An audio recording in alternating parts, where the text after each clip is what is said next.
Hello gang, welcome back to another video. So video kali ni aku nak share pasal aku punya pendakian ke Gunung Kartens Pyramid di Pulau Papua, Indonesia. So apa yang menariknya mengenai pendakian aku ke Gunung Kartens Pyramid ni ialah untuk aku sampai dekat kaki gunung tu, aku kena naik kenderaan bulletproof ataupun kalis peluru dan juga diiringi oleh tentera. So kenapa sampai nak kena naik kenderaan bulletproof ni? So ikuti video aku ini sampai habis. Yeah.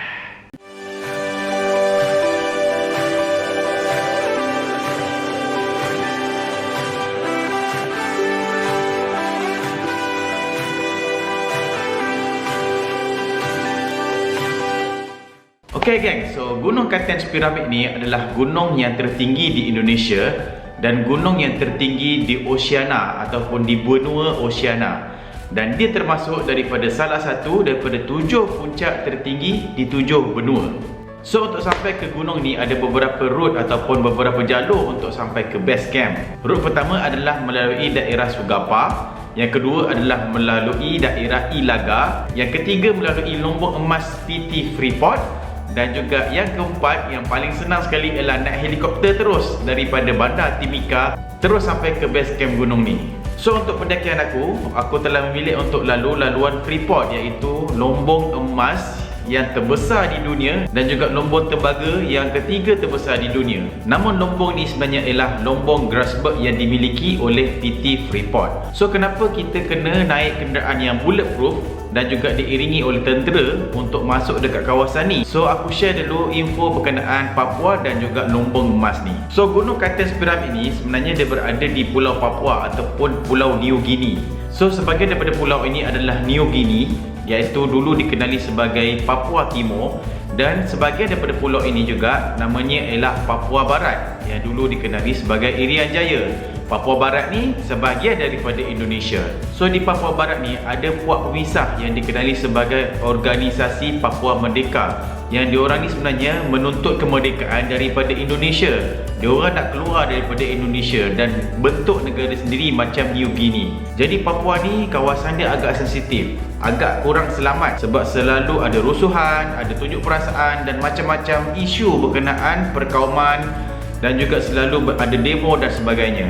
Jadi di Papua ni untuk kita sebagai pelancong mungkin tak berapa selamat lah. Dan salah satu sebab Organisasi Papua Merdeka ni ataupun OPM menuntut kemerdekaan ialah sebab di Papua ni ada satu lombong emas yang terbesar di dunia dan juga lombong tembaga yang ketiga terbesar di dunia yang dimiliki oleh Amerika. Dan hasil lombong emas ni orang Papua sendiri tak dapat manfaat yang sepatutnya. Jadi sebab tu sebenarnya orang Papua ni banyak memberontak dan minta keluar daripada Indonesia. Jadi ada banyak berlaku kejadian-kejadian yang tak diingini. Macam ketua polis pernah kena tembak, pernah juga ada bas awam yang diserang, pernah juga ada kapal terbang yang diserang dekat airport Papua ni. Dan di lombong Grasberg ataupun PT Freeport ni pun selalu berlaku sabotaj. Kadang-kadang dia orang potong kabel elektrik, dia potong kabel pipe dan macam-macam benda yang berlaku. Jadi sebab tu untuk masuk ke kawasan PT Freeport ataupun lombong Grasberg ni, kita perlu naik kenderaan yang bulletproof dan juga diiringi oleh tentera. Kalau ikut sejarah dia, lombong emas ni pun secara tak sengaja ditemui oleh orang Belanda. Dulu ada satu kapten kapal Belanda, nama dia Kapten Jan Kartens. Dia jumpa satu puncak yang bersalji dekat Indonesia ni. Jadi dia telah menulis buku mengatakan ada satu puncak yang bersalji di garisan khatulistiwa ataupun di Papua ni sendiri. Jadi lepas tu ada beberapa tim yang mencari gunung ni dan secara tak sengaja terjumpa satu gunung yang dikenali sebagai Gunung Erzberg. Gunung Erzberg ni ataupun dengan nama lainnya adalah Gunung Tembaga. Jadi pada zaman Presiden Soekarno, Amerika telah melobi Indonesia untuk membuka kawasan lombong ini dan mengambil hasil-hasil bumi dekat situ. Jadi lepas tu wujudlah satu syarikat yang namanya PT Freeport. PT Freeport ni lah yang mengeluarkan emas dan tembaga daripada Papua ni. Jadi PT Freeport ni sebenarnya dimiliki oleh Amerika. Lebih 90% saham dalam PT Freeport ni adalah Amerika dan Indonesia cuma ada kurang daripada 10%.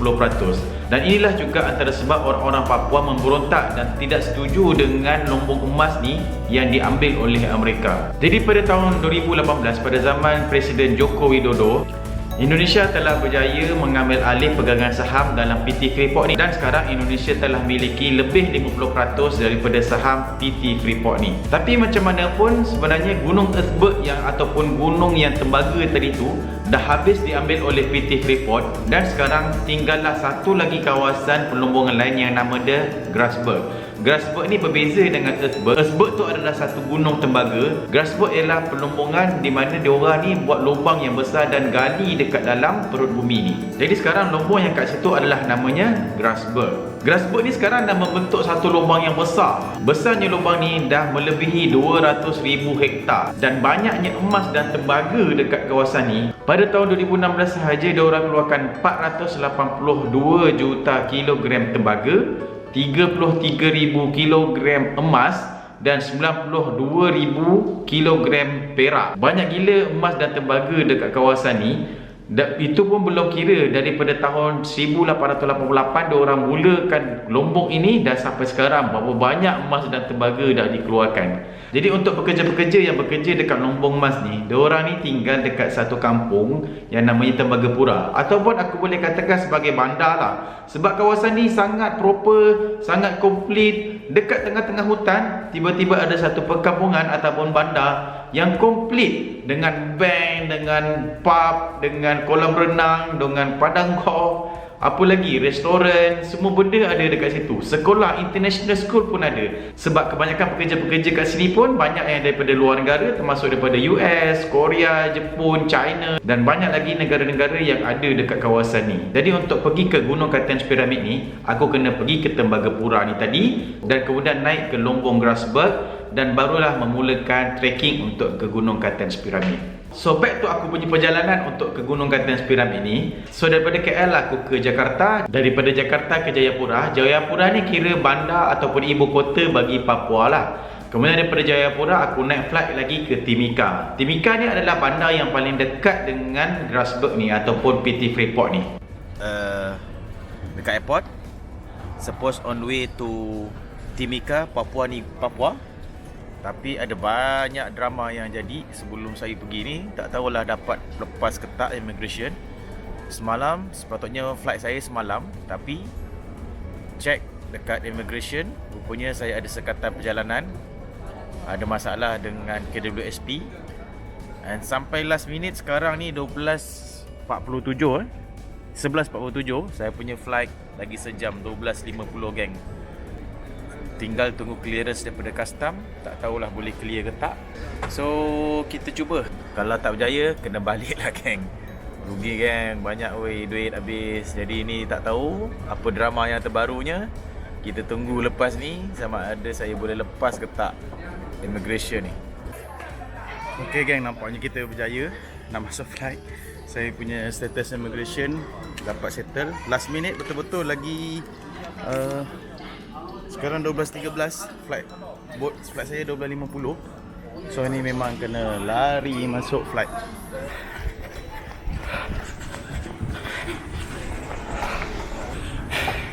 Okay geng, rasa sempat dah alhamdulillah.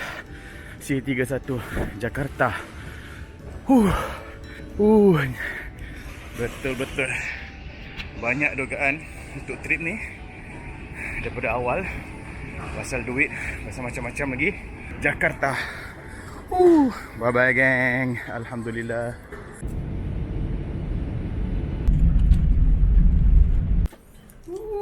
Udah sampai Jakarta. Yeah. And next flight to Jayapura and then to Timika.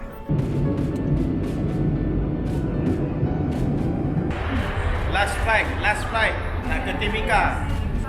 Lama geng. Timika, Jayapura.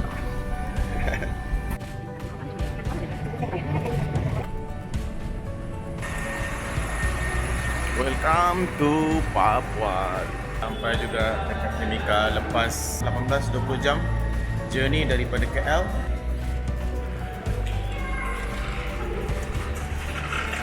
Alright, kita dah sampai geng. Sampai juga aku geng. Susah nak sampai sini, gila. Geng, jumpa juga hari ni. So sampai dekat Timika, aku ada beberapa hari untuk jalan-jalan dekat Timika. Aku jalan-jalan menarik bandar ni sebab banyak benda-benda yang dijual kat sini sangat rare. Dan orang-orang dia pun agak lain lah berbanding dengan orang Indonesia lain. Orang-orang dia kat sini kebanyakannya kulit dia gelap, rambut dia kerinting, lebih kurang macam negro lah, ataupun kalau kat Malaysia ni mungkin kita panggil orang asli. So bandar ni memang nampak tak berapa develop lah kalau nak dibandingkan dengan Tembagapura tu, ataupun bandar ataupun perkampungan untuk pekerja-pekerja di PT Freeport. Aku rasa Tembagapura ni lebih maju ataupun memang jauh lebih maju dan lengkap fasiliti dia berbanding dengan Timika tu. So aku pun jalan-jalan kat Timika dan aku rasa menarik lah bandar ni dari segi dia orang punya culture, dia orang punya makanan dan juga keadaan dekat bandar tu sendiri. So daripada Timika aku pun naik kenderaan 4-wheel drive yang bulletproof dan juga diiringi oleh tentera yang bersenjata untuk pergi ke Tembagapura. Dan perjalanan tu kita kena lalu beberapa checkpoint dah untuk sampai ke Tembagapura ni. Untuk pekerja-pekerja yang lain, sebenarnya diorang naik satu kenderaan macam bas, tapi sebenarnya lori truk yang ditukar dia punya bahagian belakang tu macam bas, dan dia pun bulletproof. Jadi ini untuk menjaga keselamatan pekerja-pekerja untuk mengelakkan daripada serangan organisasi Papua Merdeka ni tadi. Tapi untuk aku masuk ke Tembagapura ataupun ke PT Freeport ni, aku sendiri sebenarnya tak boleh cakap aku ni orang Malaysia, sebab kita dah bayar dengan tentera ataupun pasukan keselamatan ni dan cakap semua tim ni adalah orang Indonesia lah. So aku ni kena menyamar jadi orang Indonesia. Kalau tak, mungkin diorang akan charge aku lebih mahal lah. Jadi sepanjang perjalanan tu aku pun tak boleh bercakap nak mengelakkan diorang kenal aku ni sebagai orang Malaysia. Okay, sekarang ni saya dah sampai ke Tembagapura. Dalam 2 jam tadi naik 4-wheel, bulletproof 4-wheel dari Timika. So sekarang ni actually masuk kawasan Tembagapura ni, kawasan Freeport, kawasan Lombong Mas. Dan sekarang ni saya ditempatkan di quarters pegawai. Actually ini pun saya tak boleh ambil video dekat luar. Actually saya dalam bilik air. Nampak? Ni saya dekat dalam bilik air. Saya tak berani ambil di kawasan luar tu. Jadi saya cuma videokan tempat ni dekat dalam bilik air je. So kalau dapat saya ambil gambar besok kat luar-luar ni, mungkin adalah pengalaman saya di kawasan Lombong yang dijaga oleh tentera. So doakan saya berjaya. Thank you. Mungkin dari segi muka tu lebih kurang orang Indonesia dah, tapi bila aku bercakap, mungkin diorang boleh kenal yang aku ni sebenarnya bukan orang Indonesia. Jadi takut diorang ni sebenarnya minta duit lebih ataupun pau aku lagi mahal. So sebenarnya trip ni pun dah mahal gila dah. Kalau korang nak tahu, kos untuk naik gunung Kartens Pyramid ni lebih RM13,000. Bayangkan punya mahal untuk naik gunung kat Indonesia ni. Apalagi kalau aku gunakan heli untuk ke gunung ni, lagilah mahal. Jadi laluan untuk melalui PT Freeport ni pun adalah antara laluan yang paling murah lah untuk aku sampai ke gunung Kartens Pyramid. Kau bayangkan gunung kat Indonesia kena bayar RM13,000 nak sampai dekat gunung tu, memang tak masuk akal jugalah sebenarnya. Tapi sebenarnya kebanyakan kos ni adalah untuk membayar pasukan keselamatan ni tadilah, untuk menjaga keselamatan kita dan juga untuk membenarkan kita masuk ke PT Freeport ni. Sebenarnya untuk orang luar kita perlukan kebenaran khas untuk masuk ke PT Freeport ni, dan apalagi untuk naik ke kawasan gunung tu pun sebenarnya perlukan kebenaran khas daripada PT Freeport tu sendiri. Jadi inilah sebenarnya kos yang paling mahal yang aku kena bayar tu. So daripada Timika ni kita orang pun naik 4-wheel drive untuk ke Tembagapura. Waktu tu waktu malam, dan untuk sampai ke Tembagapura ni lebih kurang 3 jam. Sampai dekat Tembagapura, waktu tu dah malam. Aku pun terus masuk dekat kuartus pekerja ni yang disediakan untuk aku. Sebenarnya kuartus ni adalah untuk tentera tu ataupun pasukan keselamatan tu. Jadi kita orang share rumah tu dengan diorang untuk satu malam. Dan aku tengok kuartus ni pun proper, sangat cantik, komplit. Dekat Tembagapura ni aku rasa macam kat negara lain, tak macam dekat Indonesia. Sebab kenderaan dia pun lain. Kebanyakan kenderaan dia memang beza dengan apa yang ada dekat Indonesia. Nombor plate dia pun lain. Kemudian desain-desain bangunan dia pun lain. Keadaan pula tu sejuk. Tinggi Tembagapura ni 2000 meter lebih. Jadi keadaan kat situ memang dah sejuk. Kebanyakan orang-orang lain jalan pun semua kena pakai jaket. Dan budak-budak sekolah pun, budak-budak sekolah ni sebenarnya adalah anak-anak pekerja yang kat situ. So memang rasa bezalah dekat Tembagapura ni. Kita rasa kita ni berada dekat negara lain yang bukan dekat Indonesia. So aku tidur satu malam dekat kuartus tentera tu. So besoknya pagi-pagi lepas subuh aku pun kena naik 4-wheel drive untuk ke Lombong Grassberg ataupun puncak kawasan Lombong yang ada lubang yang besar. Dan aku pun nampaklah kawasan Lombong tu memang besar gila. So sepanjang laluan tu macam-macam lah yang kita nampak, dengan kuartus-kuartus pekerja, kemudian kilang-kilang yang memproses barang-barang Lombong ni tadi. Kemudian kita pun sampailah dekat puncak Grassberg tu. Dari puncak tu kita nampak lubang yang besar tu. Aku rasa untuk daripada bulatan dia tu berpuluh-puluh kilometer dia punya besar dia. Kalau kita boleh pusing pun bulatan tu, aku ingat memang jauh gila lah. Daripada atas tu aku dibawa ke satu tempat namanya Bali Dam. Bali Dam tu kira puncak yang paling tinggi lah dekat kawasan Lombong tu. Dan kemudian daripada Bali Dam ni tadi, aku pun mulakan trekking untuk ke base camp. So untuk base camp yang sebenar, yang paling dekat untuk ke Kartens Pyramid ni adalah Lembah Kuning. Tapi disebabkan masa tu laluan untuk ke Lembah Kuning ni tertutup, jadi kita orang kena trekking ke base camp danau-danau. Dan perjalanan untuk sampai ke base camp ni memang cantik gila lah. Kita kena lalu banyak danau ataupun tasik kecil yang warna hijau.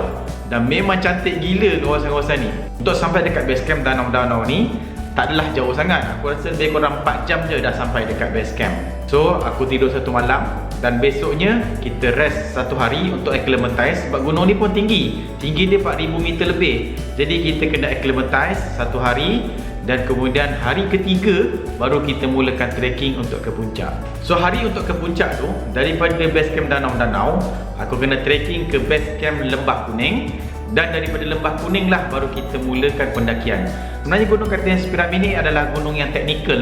Kita kena gunakan alat-alat mendaki. Dan kita memang kena mendaki menggunakan tali. So kita orang pun naik daripada subuh, daripada gelap-gelap lagi. Naiklah dekat kawasan tu, ada dipedali sebagai teres 1, teres 2, teres 3. Kemudian ada sampai satu tempat yang vertical, memang almost vertical lah, 90 degree. Kemudian kita kena travel sampailah dekat satu tempat tu yang sangat terkenal lah dekat Gunung Kartens Pyramid ni. Dulu dikenali sebagai Terralion, iaitu kita nak melintas kawasan tu, dia ada macam lurah yang dulu menggunakan teknik Terralion, yang mana kita kena ikat badan kita dekat tali dan kita kena baring dan tarik badan kita untuk sampai dekat seberang tu. Tapi sekarang dia orang dah tukar teknik Terralion ni, namanya bukan Terralion lagi, tapi namanya adalah rope crossing, iaitu kita kena ikat badan kita dekat dua tali dan kita kena jalan melintas tali untuk sampai ke seberang tu. Untuk melintas rope crossing ni memang gaya gila lah. Korang bayangkan kita melintas rope crossing ni dengan pijak satu tali, dengan tangan pegang dua tali. Dekat bawah kita ni jurang dia 500 meter. Dan aku ambil masa lebih kurang dekat 5 minit lah untuk aku cross rope crossing ni. Memang menakutkan lah. Ni antara pengalaman aku naik gunung yang sangat-sangat menakutkan.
Yeah.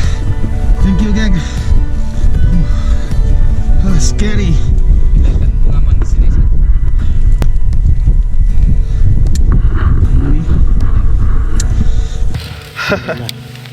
Selamat. Belum selamat sih. Di ujung tanduk ni. Pindahkan dulu. Dulu mas. Tam.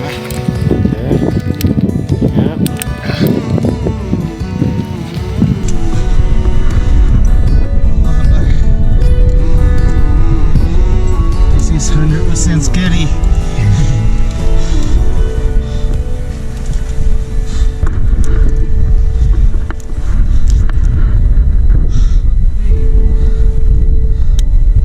Wik, telur termasuk Wik. Aduh. So sepanjang nak sampai dekat puncak ni pun ada banyak lagi kawasan-kawasan yang kita kena lintas, kawasan berkahan macam itu, yang banyak kita kena gunakan tali, kena jumar, kemudian kena abseiling, dan barulah kita boleh sampai kat puncak tu. Dan sebenarnya untuk naik Gunung Kartens Pyramid ni kita kena ada technical knowledge lah untuk menggunakan tali. Kalau kita dah biasa rock climbing ataupun menggunakan tali, aku rasa tak ada masalah sangat. Tapi macam mana pun memang gayat, sebab kita tengok dekat bawah tu memang kalau jatuh memang habis lah, memang jatuh terus 500-800 meter terus jatuh dekat bawah tu. Tapi untuk aku sebenarnya suka pendakian yang macam ni, sebab aku lebih suka pendakian yang technical macam ni. Sebab aku pun dulu pun biasa juga rock climbing, dan aku pun biasa juga technical climbing yang macam ni, dan aku sebenarnya happy dan enjoy pendakian ni. Lagipun aku pun tak kena AMS, aku rasa sihat dan segar. Untuk sampai dekat puncak tu memang sangat happy lah. So sampai kat puncak memang best lah. Aku dah sampai ke puncak Gunung Kartens Pyramid. Sebenarnya aku dah tengok Gunung Kartens Pyramid ni sejak daripada aku belajar lagi. Dari dulu aku fikir macam mana untuk aku sampai kat Gunung Kartens Pyramid ni. Sebab masalahnya sangat mahal gunung ni. Dulu untuk sampai kat gunung ni kita kena bayar lebih 10,000 USD. Kau bayangkan 40,000 ringgit lebih untuk sampai kat gunung ni. So untuk kali ni bila kawan aku ajak untuk pergi kat Kartens Pyramid, dan dia kata kos dia lebih kurang 13,000 ringgit. So aku pun tak fikir banyak lah. Kalau dulu kos dia USD 10,000, sekarang kos dia ringgit 13,000, aku rasa berbaloi lah untuk aku pergi ke Kartens Pyramid ni. Kemudian sampai puncak, cuma malangnya kali ni waktu tu agak panas. Dekat puncak tu sendiri tak ada salji, tapi dekat puncak sebelah ataupun nama dia Puncak Sudirman, salji masih penuh, banyak gila salji. So korang bayangkan, dekat Indonesia sebenarnya ada gunung yang ada salji sampai sekarang. Dulu dekat Malaysia, Gunung Kinabalu orang cerita ada salji, tapi sebenarnya dekat Indonesia pun ada gunung yang ada salji sampai sekarang. Inilah gunungnya, Gunung Kartens Pyramid. Dan masa aku turun, on the way tengah turun masa tu snowing, tapi tak berapa lebat lah, tak adalah sampai basah, sekejap aja snowing. Kemudian kita orang pun turun, sampai dekat kawasan yang rendah sikit, salji tu sebenarnya dah jadi air, jadi agak basah lah kita punya tangan. Kira senang cakap, hujan lah, bukan snowing. Jadi sepanjang perjalanan turun tu memang kita kena abseiling. Abseiling sepanjang jalan turun, aku rasa beratus-ratus meter aku abseiling untuk sampai dekat bawah tu. Habis satu tali yang panjang dia 50 meter ataupun 100 meter, kita kena tukar lagi tali yang lain, turun lagi sampailah dekat bawah tu. Punya jauh sebenarnya kita orang panjang menggunakan tali tu. Aku pun tak kira berapa jauh sebenarnya aku dah abseiling turun tu. Kemudian kita orang pun sampailah dekat base camp danau-danau. Waktu tu dah malam, kemudian dah penat, rehat. Kemudian besoknya kita orang ada masa 1 hari lagi untuk rehat dekat danau-danau ni. So aku pun ambil peluang ni untuk enjoy dekat kawasan tu. Memang cantik. Aku rasa ini adalah antara gunung yang paling cantik yang pernah aku pergi. Kemudian the next day kita orang pun keluar, pergi balik dekat Grassberg tu tadi, dan ada kenderaan yang dah tunggu, dan kita orang naik kenderaan tu terus ke Tembagapura balik, duduk dekat quarters askar tu balik. Kemudian daripada quarters tu kita orang pun keluar lagi waktu malam, balik dekat Timika, naik kenderaan yang bulletproof tu tadi. And then lepas tu aku ada beberapa hari lagi untuk jalan-jalan sightseeing dekat Timika. Jadi aku pun ambil peluang tu untuk jalan-jalan. Kita orang pergi boat ride, pergi dekat kawasan-kawasan dekat Timika ni lah. Jadi aku pun nampak lah diorang punya kehidupan, diorang punya lifestyle. Aku rasa memang jauh berbeza lah dengan keadaan dekat Tembagapura tu, yang memang maju berbanding dengan dekat Timika, yang kebanyakan diorang ni nama dia suku Kamaro. Diorang ni keadaan dia sangat daif lah. Aku boleh cakap lah sebenarnya hasil bumi daripada Papua ni sendiri memang tak dibahagikan dengan adil lah untuk penduduk tempatan. Kesian dia orang. Tapi kawasan ni memang banyak emas. Sampai kan dekat kawasan yang aku pergi, dekat satu pulau tu, aku boleh nampak dia orang boleh melombok emas dekat bawah rumah tu. Tapi mungkin bukan emas yang dia orang dapat, mungkin dia orang dapat tembaga ataupun sisa-sisa daripada lombong Grasberg yang dekat puncak gunung tu. Sebab sebahagian daripada tanah-tanah yang daripada lombong tu mungkin mengalir kat sungai dan terus pergi dekat laut. Jadi itulah antara punca pendapatan orang-orang Kamaru ni, iaitu lombok emas ataupun tembaga secara kecil-kecilan lah. Dan daripada situ jugalah aku boleh nampak dia punya pelabuhan, macam mana dia keluarkan hasil-hasil emas daripada Tembagapura tu ataupun Grasberg tu, dia bawa terus ke pelabuhan khas yang tak bercampur dengan pelabuhan lain dan dibawa dengan kapal. Aku pun tak tahu ke mana lah, mungkin ke US ataupun ke mana-mana negara lain, dan diekstrak menjadi emas. Tapi aku rasa bangga jugalah sebab sekarang ni Indonesia dah miliki lebih 50% daripada saham. Jadi sekarang ni PT Freeport ni dimiliki oleh Indonesia dan bukannya Amerika lagi macam dulu. Alright geng, macam saya kata tadi, kita dekat Papua, dekat Timika. Kat sini ada banyak emas, so kita dah beli emas. Saya dah beli emas saya. Ini Taufik ada beli emas dia. So kita dapat souvenir emas. See? Besar ni.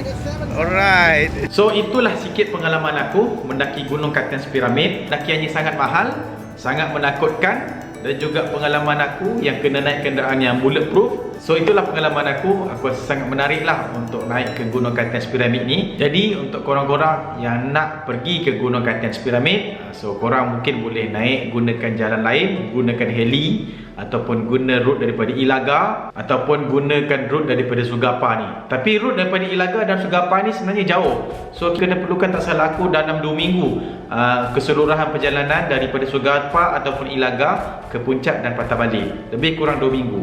Tapi kalau lalu PT Freeport ni sekejap je. So aku boleh naik tak sampai seminggu, kita orang dah balik semula. So okay geng, so aku harap korang dapat sikit info daripada video aku ni. So teruskan mendaki, keep climbing. Jangan lupa like and subscribe aku punya YouTube channel ni, and see you again on another video. Alright gang. Woohoo.